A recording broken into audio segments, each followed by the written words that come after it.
I did struggle with it. I had I was a sugar addict to start off with. There's a lot of alcoholism in my family, so my option was always to do the sugar, and which converts to all of that anyway. But Yeah. so that was a big deal, and getting off the sugar, is a big deal. Finding out that the things that I thought were bothering me before, as far as acids, which is tomatoes and fruits and things like that, I'm not having that problem anymore either.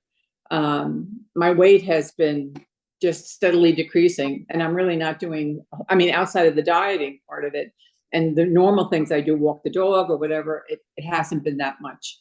But the weight loss has been incredible. It's everything is starting to get like really loose, and in some cases I have to keep pulling up. So that's been something different. And then it's like new clothes, maybe, I don't know. Oh yeah, always. I can help you with that too. Oh my goodness, I love shopping. You let me know, but now I can help. Me too, unfortunately.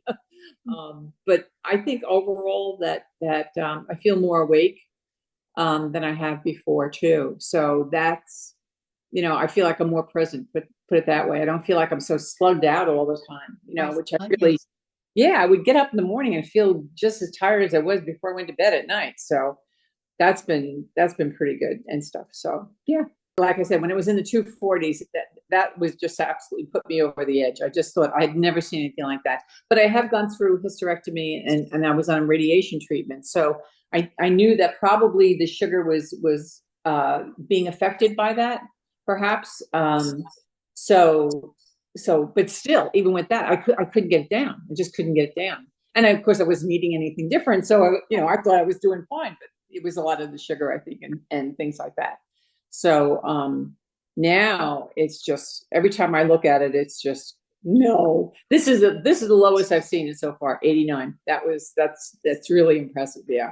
I just never, even when I was at my worst with eating and things like that, it was never more. I think that the highest I ever saw it was like 150 something, and that freaked me out. Yeah. But it was never more than that. And then all of a sudden to go to 240, and I hadn't taken my sugar since I had the operation. So I think that, if I had taken it all along, I would have known at least what was going on. But to see it when I decided to take it, and I think it was after talking to Dr. Spages, I figured, well, I better start looking at it and everything. And then I saw how high it was, and it was just, no, this is not going to work.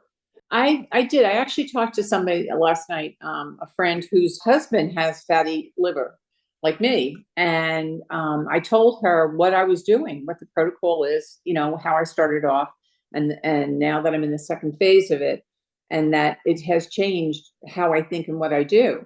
Now, I don't know what he's doing outside of, she just said that he has an egg and 2 sausages in the morning for breakfast. So I don't know what the rest of his day is like or whatever.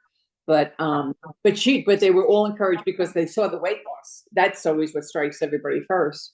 And they said, well, what are you doing? And I said, well, I'm on this protocol with Dr. Spages and stuff. And so I don't know where that leads to or whatever, but, I think that anyone who's dealing with it, and would ask, I would be more than happy to let them know, what we're doing and how we're doing and who to contact for that.